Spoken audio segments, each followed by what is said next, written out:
안녕하세요. 저는 40대 중반의 여자입니다.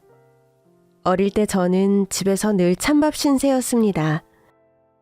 집에서 식당을 했는데 늘 저만 식당 일을 도왔어요. 초등학생 때 한 번은 너무 억울해서 엄마에게 따져 물은 적도 있었습니다. 엄마, 왜 맨날 나만 식당 일을 해야 돼?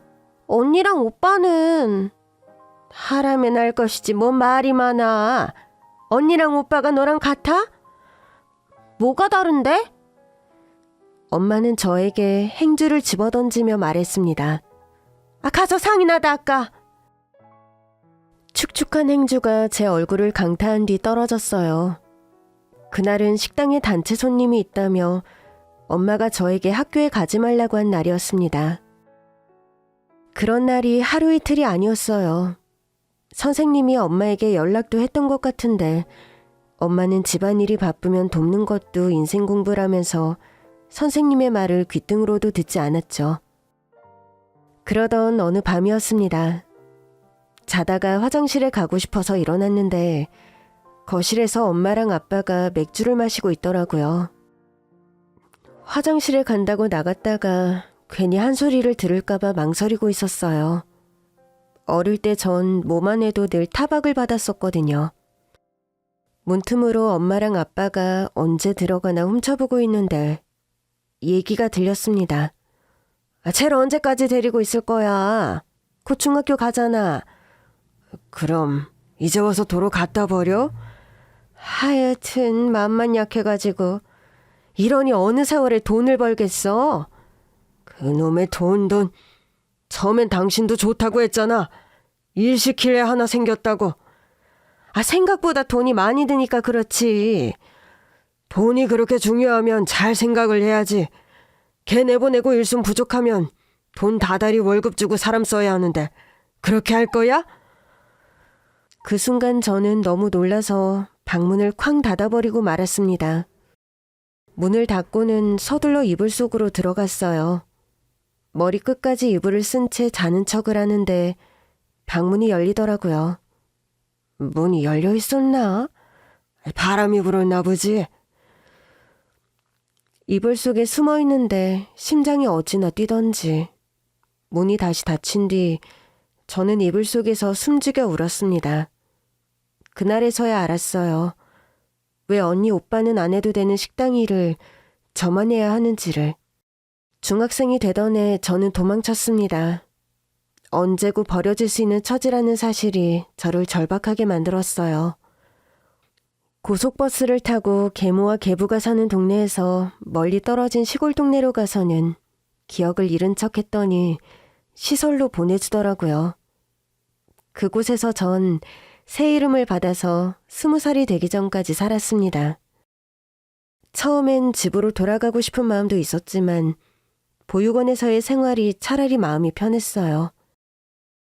그곳에선 일하지 않아도 공부할 수 있었고 적어도 저를 속이는 사람은 없었으니까요.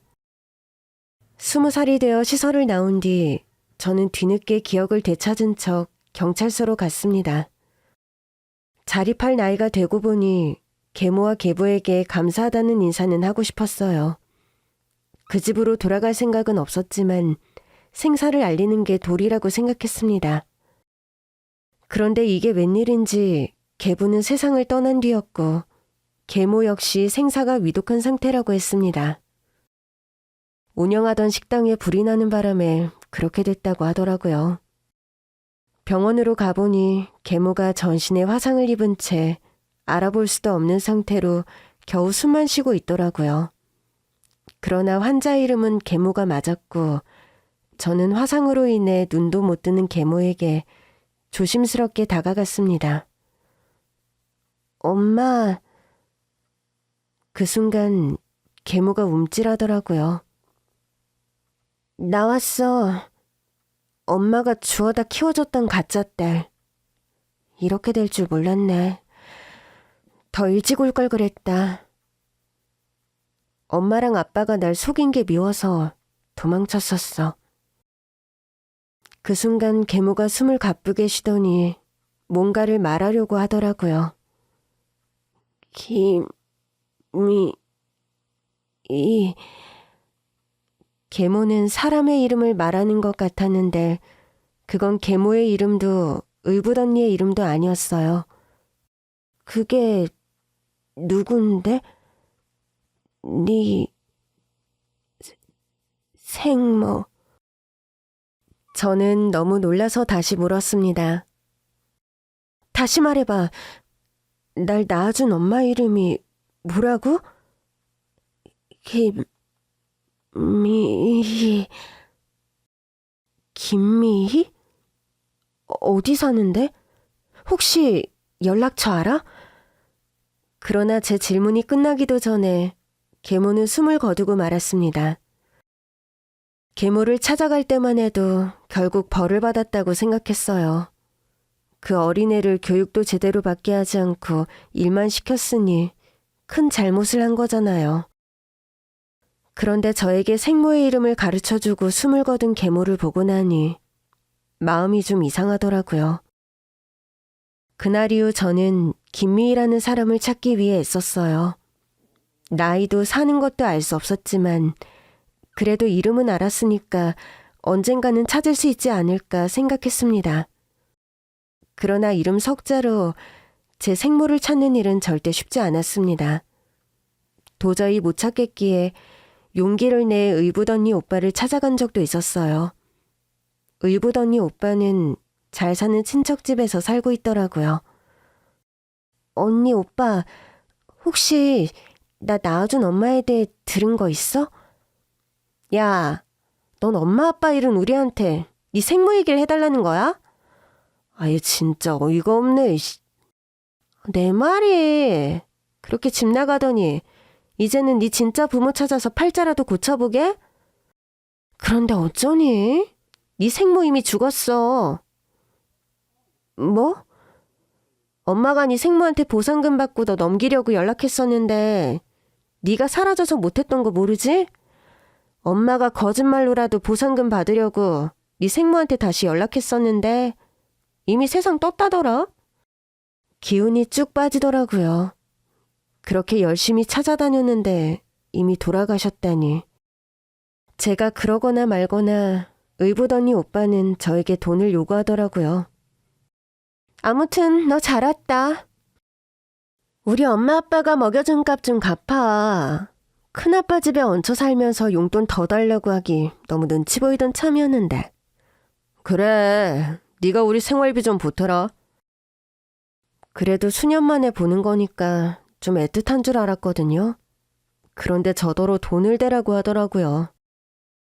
제가 그만 가보겠다고 하니까 버릇이 없다는 둥, 은혜를 모른다는 둥, 타박까지 하는데 어릴 때의 악몽이 되살아나더라고요. 서둘러 나가려고 하는데 글쎄 의붓 언니가 웬 똥물 같은 게 든 양동이를 들고 뛰어오는 겁니다. 야, 너 거기 안 서? 도망쳐서 겨우 대문은 나왔는데 골목을 돌아서다가 결국 넘어지고 말았어요. 무릎이 다 까진 채 일어나는데 구두 뒤축이 떨어졌더라고요. 떨어진 구두 뒤축을 뗀 뒤 터덜터덜 걸어가는데 제 신세가 너무 처량하더라고요. 그래도 오랜만에 언니 오빠를 보는 거니까 잘 사는 모습을 보여주고 싶었나 봐요. 그래서 아껴둔 옷과 평소엔 잘 신지도 않는 구두까지 신고 갔는데 싸구려 구두가 문제를 일으킨 거죠. 멀쩡한 쪽 구두는 굽이 남아있었고 뒤축이 떨어진 쪽은 굽이 없어서 뒤뚱거리며 걷고 있었어요. 저기 아가씨. 그런데 누가 저를 부르더라고요. 처음엔 만사가 귀찮아서 모른 척 가려고 했는데 나중엔 그 사람이 와서 제 팔을 붙잡는 겁니다. 안 들려요. 그러고 걸어다니면 무릎이랑 골반 다 나가요. 줘봐요. 내가 금방 붙여줄 테니까. 남자는 제 허락도 없이 고장난 구두를 들고 구두방으로 들어가더라고요. 그는 구두를 닦는 남자였는데 순식간에 제 구두에 뒤축을 튼튼하게 붙여주었습니다. 분명 고마웠는데 심란했던 탓인지 말이 예쁘게 나오지 않았어요. 얼마예요? 그냥 가세요. 네? 왜 그냥 가요? 저도 돈 있어요. 이거 별것도 아닌데 뭘 돈을 받아요. 그냥 접착제로 딱 붙여주기만 한 건데. 그냥 가세요. 됐다고요. 저 돈 있다고요. 제가 이런 싸구려 구두나 신고 다니니까 구두 수선비도 없을까봐 이러는 거예요? 저는 서름에 복받쳐 소리쳤고 구두 닦기 남자는 어리둥절한 얼굴로 저를 보며 중얼거렸습니다. 아니죠. 그 정도는 서비스로 해줄 수 있는데 대신 다음에 구두 닦을 일 있으면 가지고 오면 되죠. 나도 영업하는 거예요. 손님 확보하려고. 저는 결국 구두 닦기 남자 앞에 10,000원짜리 한 장을 내려놓은 뒤 구두방을 나왔습니다. 자존심에 10,000원짜리를 덥석 주고 나왔는데 솔직히 좀 아깝더라고요. 그때 제가 산 구두값이 10,000원이었거든요. 차라리 새 구두를 샀으면 그만인데 굳이 고쳐줘서 사람을 피곤하게 만든다 싶었죠. 그런데 며칠 뒤 퇴근하고 오는데 그 구두방이 보이더라고요. 모른 척 지나치려고 하는데 그 구두 닦기 남자가 또 어떻게 알았는지 저를 따라오는 겁니다. 손님! 저는 이번에도 모른 척 더 빠르게 걸었습니다. 그러나 구두 닦기 남자는 숨까지 헐떡거리며 달려와서는 제 손에 잔돈을 쥐어주었습니다. 그때 수선비를 너무 많이 주셔서 돌려드리려고요. 그는 저를 보며 해맑게 웃었고 그 순간 갑자기 미안한 마음이 들었습니다. 그냥 구두굽이 부러진 여자를 도와준 것뿐인데 타박이나 듣고 그래놓고 또 수선비를 많이 받은 게 마음에 걸려서 저를 기다렸던 거잖아요. 그럼 살펴가세요. 구두약이 묻은 구두 닦기 남자가 또다시 환하게 웃으며 말했고 저도 모르게 그 남자의 팔을 붙잡고 말았습니다. 저녁 먹었어요? 예? 저는 그 남자가 쥐어준 잔돈을 보여주며 말했습니다. 이걸로 저기 포장마차에서 우동이나 같이 먹든가요. 예? 구두 닦기 남자는 당황하면서도 잠깐 구두방 문만 닫고 오겠다고 하더라고요. 그날 저는 구두 닦기 남자와 저녁을 먹으며 허심탄회한 이야기를 나눴어요. 미안해요. 그날 제가 안 좋은 일이 있어서. 그랬으니 그 꼴로 다녔겠죠. 뒤축 떨어진 구두나 신고 다니고. 평소엔 구두 안 신어요. 그래서 그냥 버리려고 했죠. 고쳐 신으면 되는데 왜 버려요? 돈 아깝게. 그냥요. 그 구두가 내 처지 같아서. 그러니까 고쳐서 잘 닦아서 신어야죠. 세상에 내 발에 딱 맞게 길들인 구두만한 구두가 또 있는 줄 알아요? 비싼 구두보다 내 발에 맞는 구두가 최고로 좋아요. 남자는 제 또래 같았는데 말하는 게 참 어른스럽더라고요. 아무튼 제 태도 때문에 기분 나쁘셨다면 용서해 주세요. 그런 기분 저라고 왜 모르겠어요. 지금도 제가 구두방에서 구두 닦고 있으면 사람들이 그래요. 젊은 남자가 나가서 큰일을 해야지 왜 남의 구두나 닦고 있냐고. 근데 전 저 구두방 하나가 그렇게 든든할 수가 없어요. 제가 13살부터 길바닥에서 구두를 닦았거든요.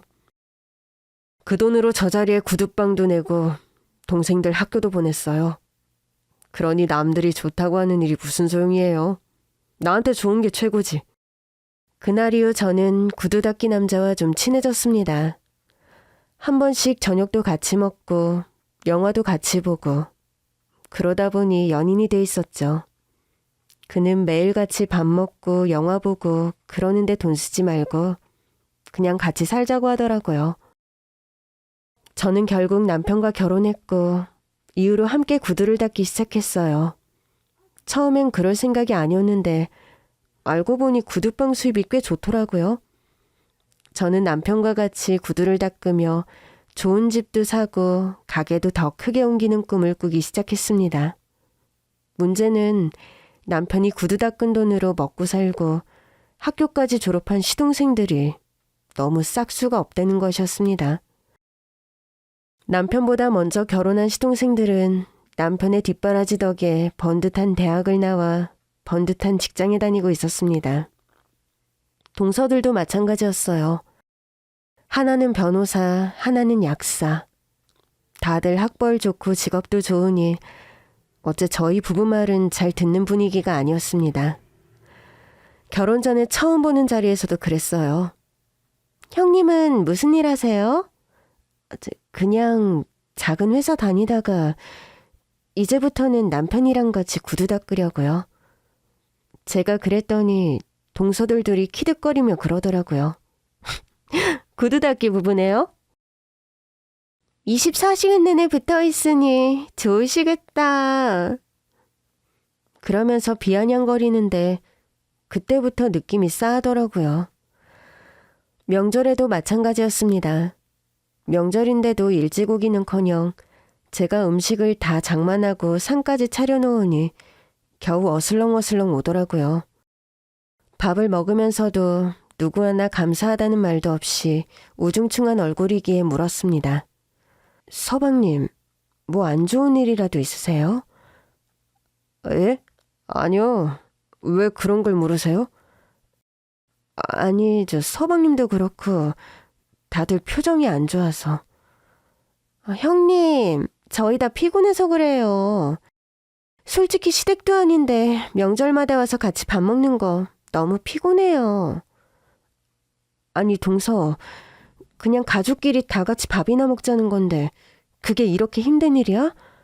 음식도 내가 다 하고 상도 내가 다 차렸잖아. 형님, 막말로 이거 먹고 나면 다 치워야 하고 명절에도 여기 오느라 여행도 못 가고 저희 입장도 좀 생각해 주세요. 그러자 남편도 더는 못 참겠는지 거칠게 숟가락을 내려놓더라고요. 당신 그만해. 애들 불편하게 왜 그래? 저는 당연히 남편이 동생 부부를 혼낼 줄 알았습니다. 그런데 남편의 화는 저를 향했어요. 뭐? 아니, 이깟 음식하는 게 뭐 그렇게 힘든 일이라고 피곤한 애들한테 잔소리를 해. 아니, 내가 무슨 잔소리를 했다고 그래. 윗사람이 됐으면 이런 건 당연히 해줄 수도 있는 거지. 당신 지금 공치 사는 거 아니야. 음식도 당신이 다 했으니까 웃으면서 먹으라고. 아니, 그게 아니라 나는 가족끼리 모였으니까 그간의 얘기도 좀 하고. 그만하래도! 남편은 결국 자리를 박차고 일어났습니다. 저는 황당해서 무슨 말을 못하고 있었는데 시동생이 저더러 그러는 겁니다. 형수, 형 말 신경 쓰지 말아요. 형이야말로 우리한테 공치사를 얼마나 하는데 키워주고 먹여줬다고. 자기가 무슨 부모인 줄 알아. 내 말이 이제 우리도 다 장가갔고 자기도 장가갔으면 각자 잘 살면 되는 거 아니야? 아, 진짜 지겹다. 시동생들은 남편이 자기들을 키워준 것에 대해선 감사한 마음이 전혀 없더라고요. 아니지, 서방님. 그래서 형님이 키워준 게 고맙지도 않아요? 막말로 엄마 아빠가 그렇게 되셨으니까 형이 할 일을 한 거잖아요. 우리도 형 밑에서 크느라 얼마나 힘들었는데요. 구두 닦아서 겨우 하루에 2끼 먹고 새끼 제대로 먹은 건 다 커서였어요. 난 차라리 형이 우리 버렸으면 싶었다니까. 차라리 고아원에 가면 새끼는 다 먹여줄 텐데 싶어서. 저는 결국 시동생 부부에게 소리치고 말았습니다. 형이 니들을 버렸으면 니들이 지금처럼 이렇게 번듯하게 살 수 있었을 것 같아? 그럼 이제라도 그렇게 소원하던 고아원에 가서 살아. 남편이 불쌍하기도 하고 한편으론 그런 상황을 자초한다 싶기도 했어요. 처음엔 남편을 설득했었어요. 여보, 사람이라면 자기를 위해 희생하고 헌신한 사람에게 감사해야 하는 거야. 이제라도 그걸 가르치는 게 당신이 할 몫이야. 당신이 왜 끼어드는 건데? 당신이 우리가 산 시간을 알아? 내 동생들한테 잔소리할 거면 당장 나가!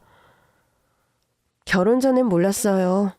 저렇게 자기 동생들에게만 수뇌부를 지키는 사람인 줄. 저는 남편에게 재차 물었습니다. 나냐 동생이냐. 남편은 끝내 동생들 편을 들더군요. 저는 결국 남편과 헤어졌고 그 집을 나왔습니다.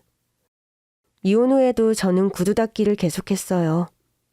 사실 제가 기술이 꽤 좋아져서 단골이 꽤 됐거든요. 대부분이 출장 손님이었습니다. 그러던 어느 날 대형 로펌에서 연락이 왔어요. 저한테 늘 구두를 닦던 분이었는데 동료 변호사들 구두까지 닦겠다며 연락을 주셨더라고요. 저는 기쁜 마음으로 달려갔죠. 그런데 그 로펌에 동서가 있는 겁니다. 동서는 저를 보자마자 쪽팔리다며 꺼지라고 했습니다. 그러나 저는 제 단골 손님과의 약속을 어길 수 없었어요. 그런데 제가 닦은 구두를 신은 로펌의 대표 변호사가 저를 뚫어지게 보더니 묻는 겁니다. 혹시 어머님 성함을 물어봐도 될까요? 저는 죽은 엄마의 이름을 알려주었는데 이름을 들은 변호사들이 일제히 울기 시작하는 겁니다. 저는 전화를 준 단골 손님의 사무실에서 구두를 닦은 뒤 대표 변호사라는 분의 방으로 갔어요.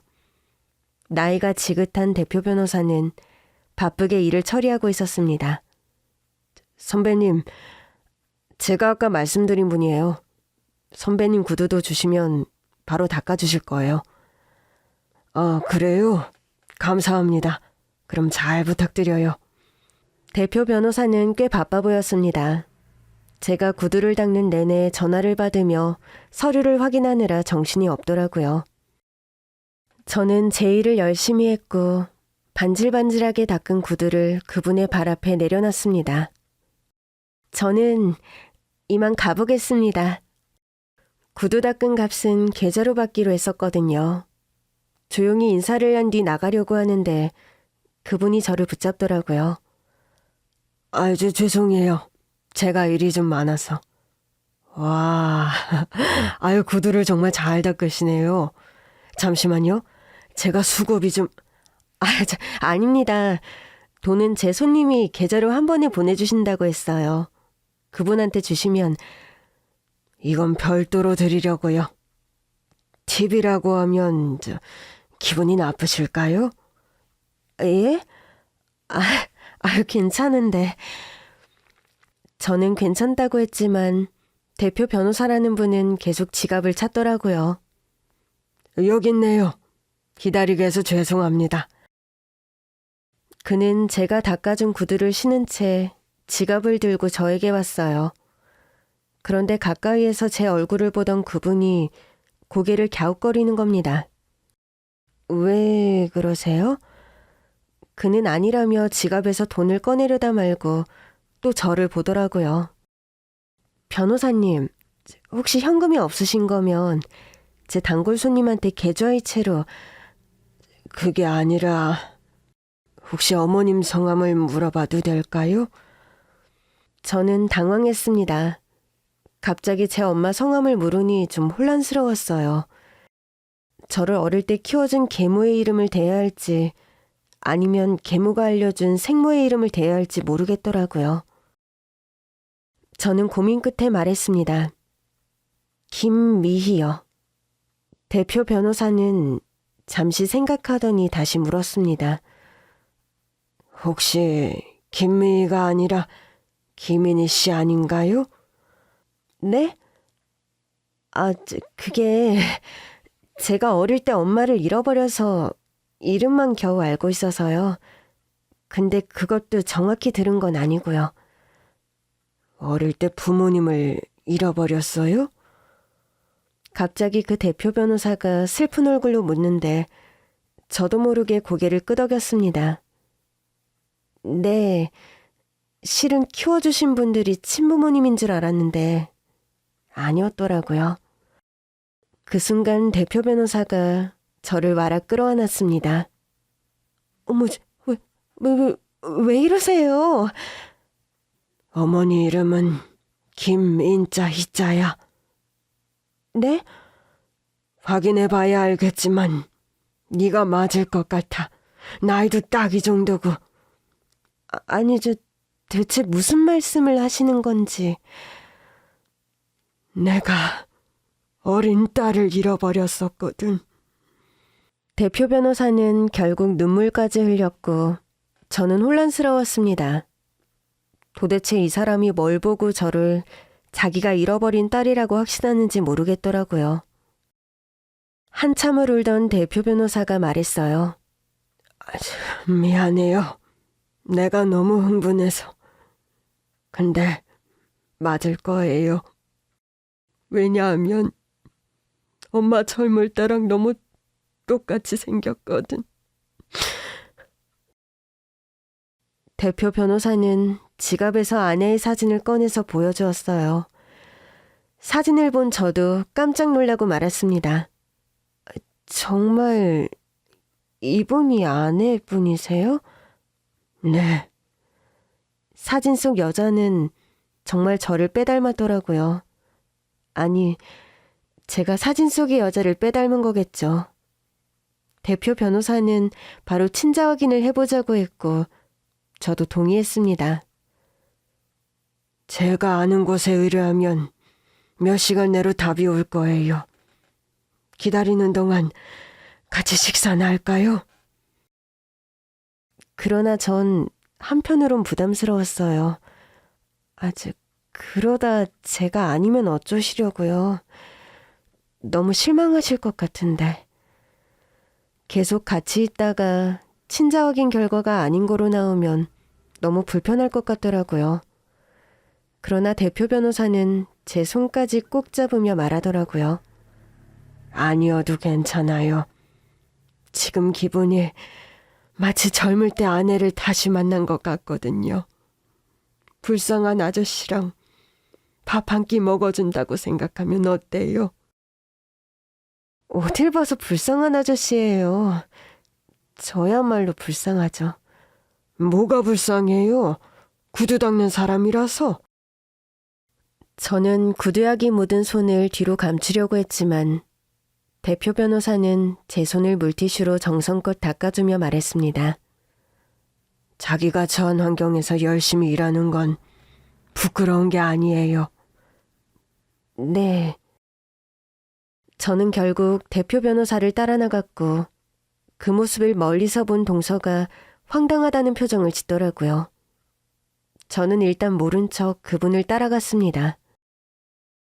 대표 변호사님은 저를 고급 레스토랑으로 데리고 갔어요. 처음엔 너무 부담스러웠는데 조용한 곳에서 식사하니 마음이 좀 편해지긴 하더라고요. 그래서 구두 닦는 남편을 만나서 기술을 배우게 된 거군요. 네, 끝은 좋지 않았지만 그래도 저를 좋아해주고 가족이 되어준 사람이니까 고맙게 생각하고 있어요. 그전에는 어떻게 살았어요? 계속 양부모님이랑 같이 살았던 거예요? 아니요, 도망쳐 나와서 살았어요. 그 집에서 무슨 일이 있었어요? 제가 친자식이 아닐 걸 알고 무서워서 도망쳤어요. 어릴 때부터 언니 오빠들은 안 시키는 식당 일을 저한테만 시키셨는데 식당이 바쁠 땐 학교도 안 보내주셨거든요. 그래도 친부모라고 생각할 땐 견딜 수 있었는데 양부모님인 걸 알고는 무섭더라고요. 이러다가는 일만 죽어라 하다가 버림받을 수도 있겠다 싶어서요. 세상에, 아무리 그래도 그렇지 학교를 안 보냈다고요? 식당이 너무 바쁠 때는 그랬어요. 그래도 그러면 안 되지. 배울 권리라는 게 있는 건데.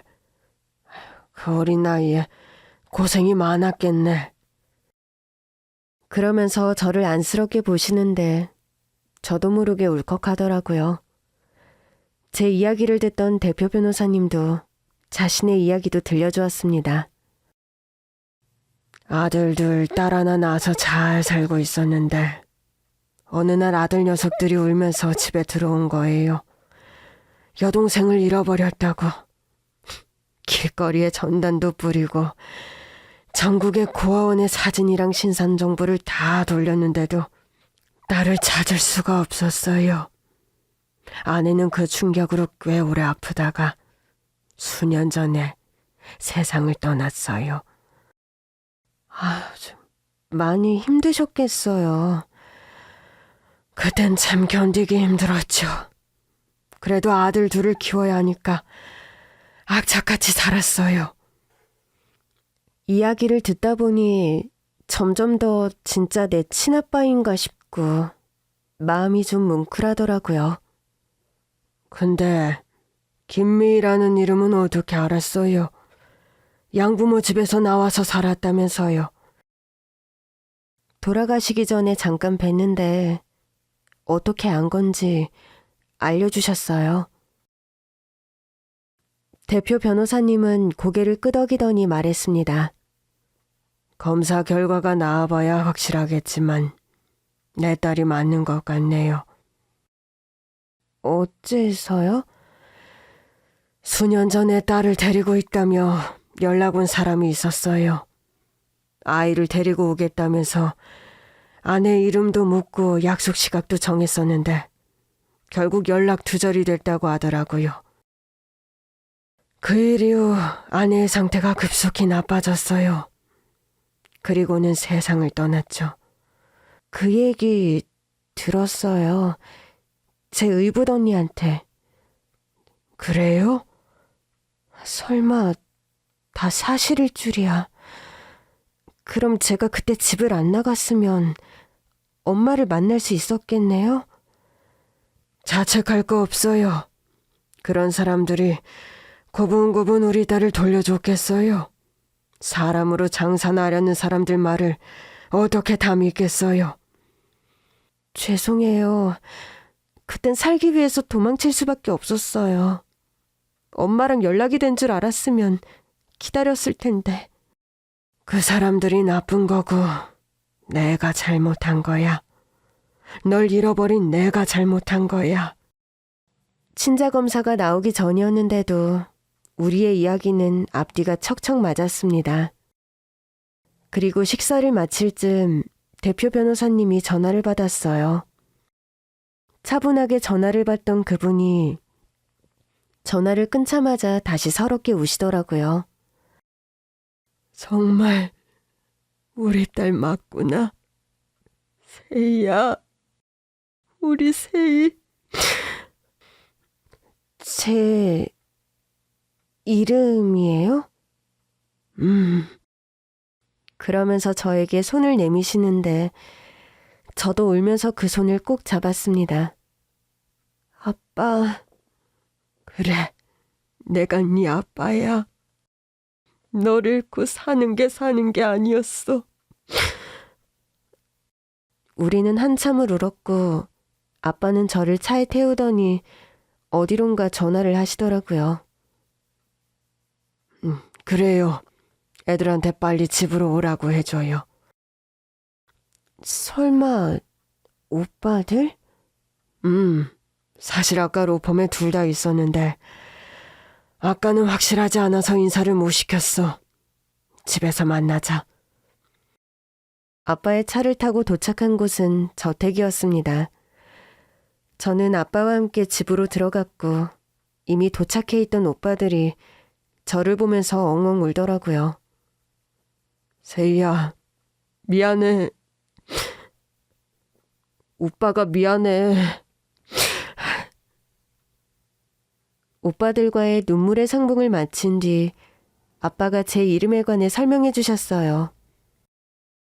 그래서 너는 리틀 세희라고 불렀었어. 엄마 소원이 딸을 낳는 거였는데 첫째도 둘째도 아들이 낳은 거야. 그러다 셋째로 널 낳더니 자기랑 똑같은 이름을 지어주고 싶다고 하더라고. 처음으로 진짜 가족들의 따뜻한 손을 잡은 날이었어요. 오빠들도 저를 어찌나 애틋하게 보던지 시선이 너무 뜨거워서 제가 다 민망할 정도였죠. 조금 뒤 오빠의 아내들도 도착하면서 집은 더 시끌벅적해졌습니다. 아가씨, 이제야 저도 마음이 편하네요. 매번 아가씨 생일마다 오빠가 아가씨 노래를 불렀어요. 어머, 그랬어요? 아이 참, 당신도 창피하게. 사실이었잖아. 우리 집은 제가 결혼했던 전 남편의 집과는 확연히 다르게 따뜻하고 정겨웠어요. 새언니들도 저를 너무 반가워해 주시더라고요.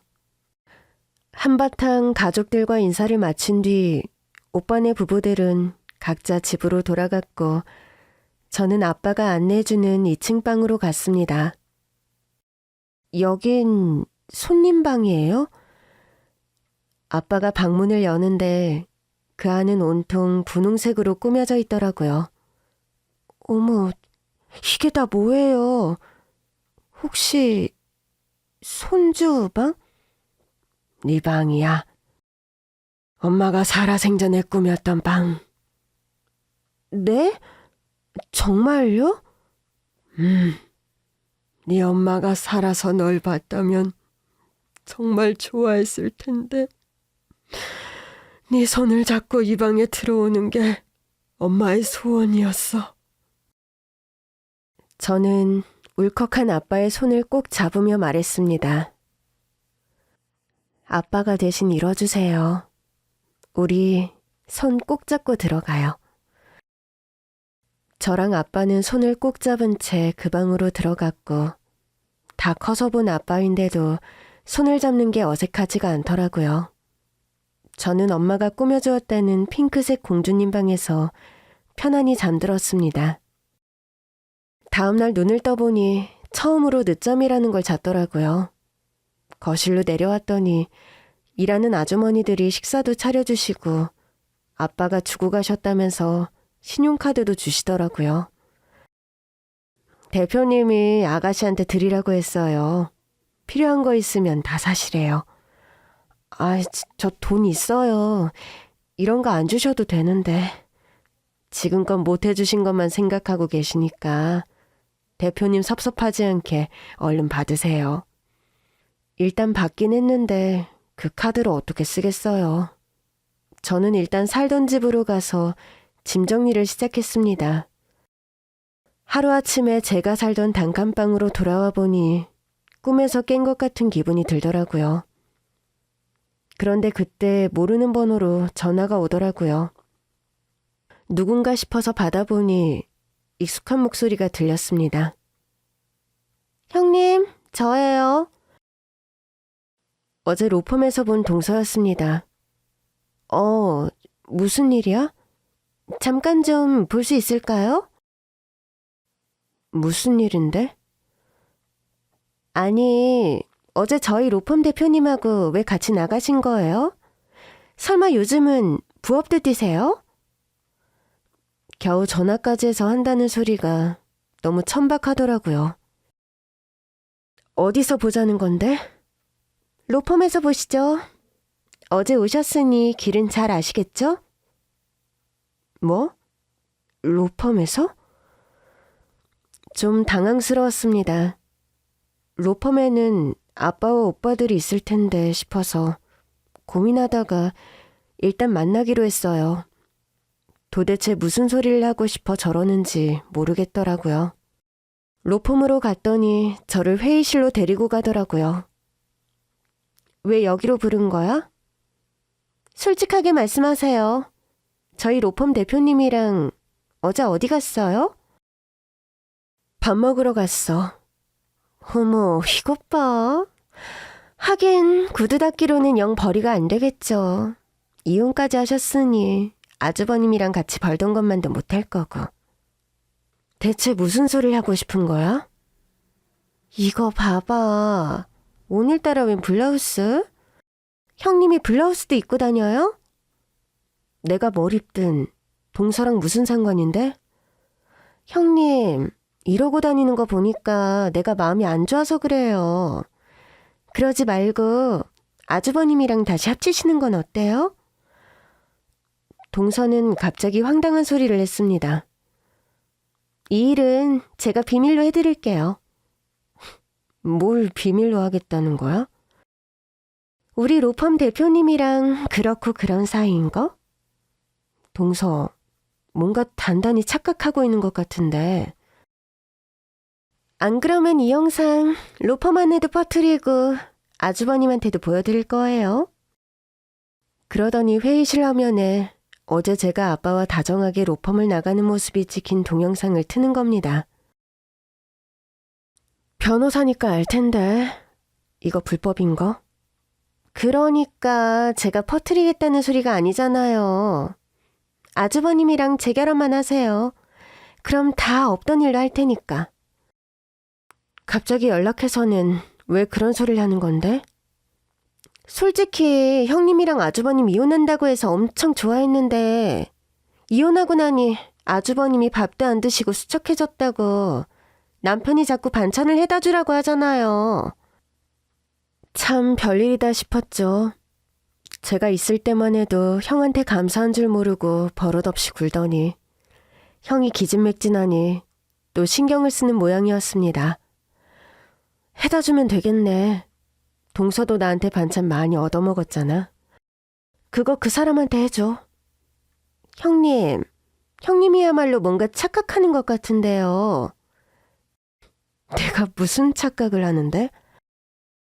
우리 대표님이 아무리 나이가 많아도 형님 같은 사람을 제치자리에 앉힐 것 같으세요? 뭐야? 우리 대표님 아들 둘 다 변호사예요. 집안이 대대로 잘 먹고 잘 살았다고요. 그런데 형님 같은 고아에 구두 닦기나 하던 여자를 진심으로 대할 것 같아요? 동서, 여기 동서 직장 아니야? 말은 좀 가려서 하지 그래? 그러니까 이혼 좀 취소하고 아주버님 좀 데리고 살아요. 그건 동서가 상관할 일이 아니고. 나한테 자꾸 아주버님을 떠넘기니까 그러는 거 아니에요. 그건 서방님이랑 둘이 해결해. 저는 회의실을 나오려고 했습니다. 이러다가 아빠나 오빠들이 볼까봐 걱정이 되더라고요. 그런데 동서가 저를 붙잡더니 또 협박하는 겁니다. 이대로 가면 전 직원이는 카톡방에 영상 뿌릴 거예요. 동서, 좋은 말로 할 때 그만해. 이 카톡방에 누가 있는지 아세요? 대표님도 있어요. 대표님이 영상까지 찍힌 거 보면 형님 지금처럼 용돈벌이도 못한다고요. 난 그 사람이랑 다시 안 합쳐. 내가 빠져주니까 동생들이 챙겨준다니 아주 잘 됐네. 이제라도 서방님한테 전해. 형한테 받은 은혜 잘 갚으면서 살라고. 그때였습니다. 전송했어요. 나 진짜 한다면 해요. 내가 못할 것 같아요? 동서, 진짜 왜 이래? 동서는 제 옷소매를 붙들고 늘어졌고 저는 그런 동서를 떼어내기 위해 팔을 연신 흔들었습니다. 가긴 어딜 가! 망신 한번 제대로 당해봐라! 이거 놔! 그 순간 제 어깨 부분의 봉제가 우두둑 벌어지더니 옷소매가 떨어져 나갔습니다. 동서는 제 옷소매와 함께 바닥으로 나뒹굴었죠. 그런데 동서는 자기가 넘어진 것보다 제 옷소매가 뜯어진 게 더 재밌었나 보더라고요. 이것 봐. 맨날 싸구려만 입으니까 이렇게 쉽게 뜯어지지. 그래서 우리 로펌 대표님 꼬셔서 팔자라도 고쳐보려고 했나 봐요? 저는 어이가 없어서 동서에게 말했습니다. 이 블라우스 500만 원짜리야. 헐, 말도 안 돼. 형님이 무슨 돈으로... 설마 우리 대표님이 사준 거예요? 그래, 이 로펌 대표님이 사주셨다. 됐니? 어머, 이것 봐. 이럴 줄 알았어. 이래놓고도 우리 대표님 만나서 팔자 고치려고 한 게 아니라고요? 그래, 나 이 로펌 대표님 덕에 팔자 고칠 것 같아. 이제 속이 좀 시원해? 뭐라고요? 이 형님이 아직도 정신을 못 차리셨네. 제가 아까도 말했죠. 대표님이 밥 한 번 먹여줬다고. 형님이 대표님한테 뭐가 되는 게 아니라니까요. 난 이미 대표님한테 대단한 사람인데? 기가 차서 진짜. 이제 아주 막 나가겠다 이거죠? 형님이 대표님한테 뭐 얼마나 대단한 사람인데요? 그때였습니다. 회의실 문이 열리더니 아빠가 들어오셨어요. 어머, 대표님. 단톡방에 영상 보낸 게 김변이에요? 예, 대표님. 솔직히 전 이건 아니라고 봅니다. 어제 구두 닦으러 온 사람하고 저녁 식사까지 하시고 로펌의 대표로서 모범을 보이셔야죠. 아빠는 소매가 뜯어져 훤히 드러난 제 팔 위로 재킷을 벗어덮어 주셨어요. 괜찮아? 그런 아빠를 보던 동서가 더 발악하더라고요. 대표님, 정말 이러실 거예요? 대체 저딴 여자가 뭐라고 명예를 깎아먹으시는 건데요? 내가 왜 명예를 깎아먹습니까? 저 여자가 그랬어요. 자기는 대표님한테 이미 대단한 존재라고. 아니죠? 아니면 아니라고 저 여자 보는 앞에서 까놓고 말씀해 주세요. 그럼 제가 그 영상 찍어서 다시 단톡방에 올릴게요.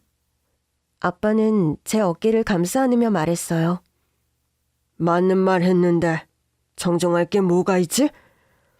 그때 두 오빠도 회의실에 도착했습니다. 아니, 이게 무슨 일이야? 김변, 도대체 이게 무슨 소란이에요? 전 이 로펌의 직원으로서 로펌 대표님의 부도덕한 사생활을 간과할 수 없었을 뿐입니다. 부도덕한 사생활? 아니, 아빠랑 딸이 밥 먹으러 가는 모습이 부도덕해요? 그 순간 동서는 멍한 얼굴로 저랑 아빠를 번갈아 보더라고요. 아빠랑 딸이요? 아빠는 제 손을 꼭 잡으며 말씀하셨어요. 이 애는 내가 오래전에 잃어버린 내 딸이에요. 이미 친자 확인도 끝냈고. 형님, 설마 진짜예요? 형님? 설마 우리 딸이 이혼했다는? 맞아요. 그 집 식구 중 하나. 제 동서였어요. 세상에 이런 인연이 다 있나? 동서는 아주 빠르게 태세 전환을 하더군요. 어머, 대표님, 죄송합니다. 제가 워낙에 도덕적인 편이라 큰 오해를 했습니다. 제가 지금 단톡방에 제 잘못이라고 올리고. 그건 중요하지 않아요. 김변이 잊었나 본데 지금 회의실 안에 모든 내용이 녹화되고 있어요. 우리 원래 녹화하잖아. 혹시 회의 시간에 놓친 내용이 있을까봐. 예? 아니지. 회의 시간도 아닌데 녹화가 된다고요? 회의가 수시로 이루어지다 보니 자동 녹화라서 모든 내용은 내가 영상을 보고 판단할 거고, 또 김변이 나를 몰래 촬영했다는 증거도 분명하니 법적으로 가리도록 합시다. 아빠는 잠시 저를 보더니 물었습니다. 우리 딸 혹시 전 동서에게 받을 사과 같은 거 있니? 별로 받고 싶지 않아요. 아빠 말씀대로 법적으로 할래요. 형님, 정말 이러실 거예요? 맞다. 이 블라우스. 아빠가 아침부터 사서 집으로 보내신 건데. 아까워서 어떡해요. 이건 변상 받을래요. 그래, 그것도 법적 처리하자. 대표님, 형님, 제가 잘못했어요. 제가 못 모르고 까불었어요. 김변은 아무래도 나랑 법적 다툼을 해야 할 것 같으니 다른 로펌으로 가는 게 좋지 않을까? 물론 소문은 좀 날 거예요. 로펌 대표를 확실한 증거도 없이 부도덕한 사람으로 만들어서 몰래 찍은 영상을 단톡방에 유포한 죄로 기소당한 사실도 알려질 거고. 이 바닥이 워낙 좁잖아요. 그날 저녁 오빠들이 알려주더라고요. 김변이 워낙 일을 못해서 내부적으로도 말이 많았던 것 같아.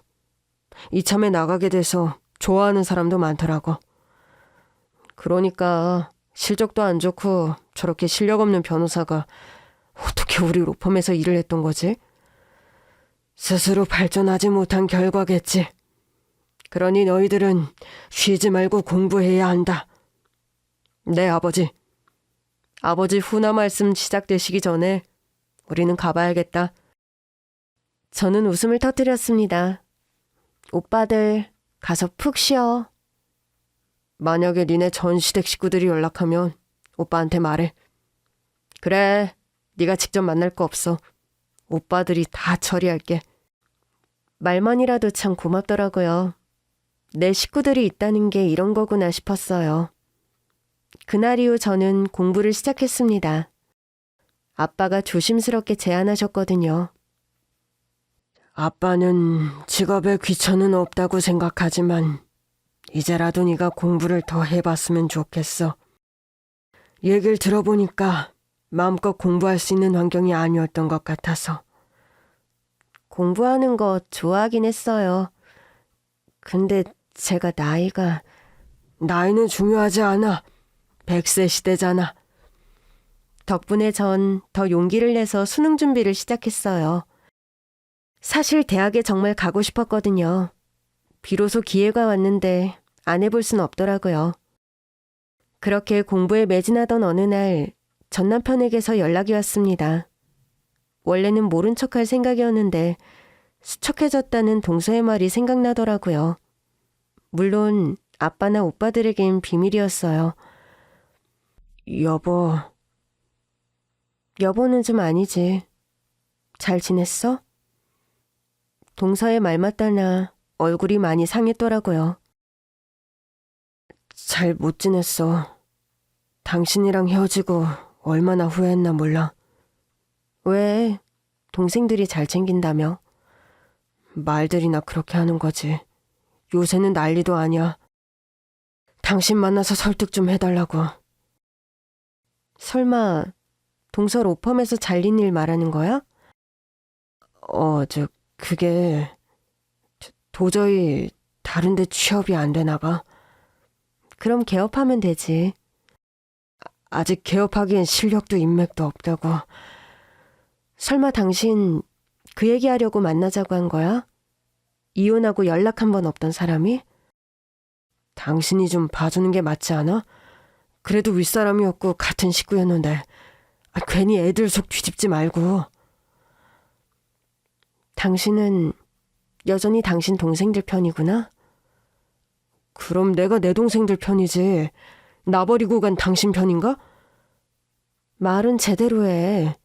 나더러 나가라고 한 건 당신이야.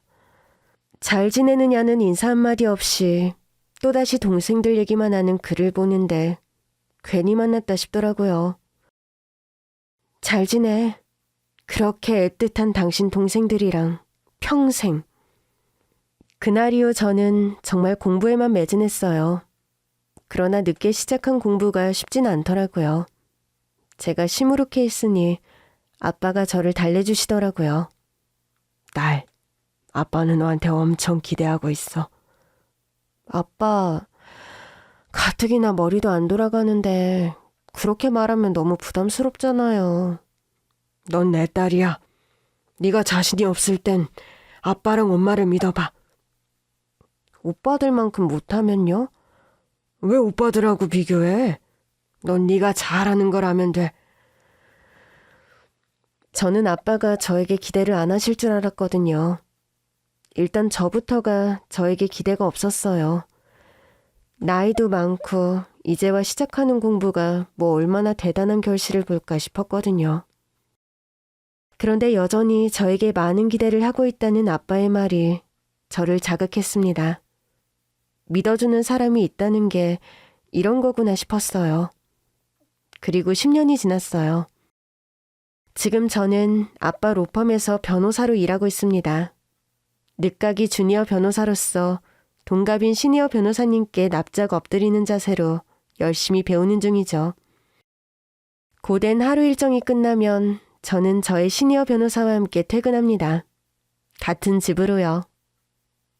여보, 엘리베이터 탔으니까 이제부턴 부부 맞지? 아직 로펌 아닌데? 저는 온종일 남편이 시니어 변호사에게 혼나다가 집에 갈 즈음부터 서운함을 토로합니다.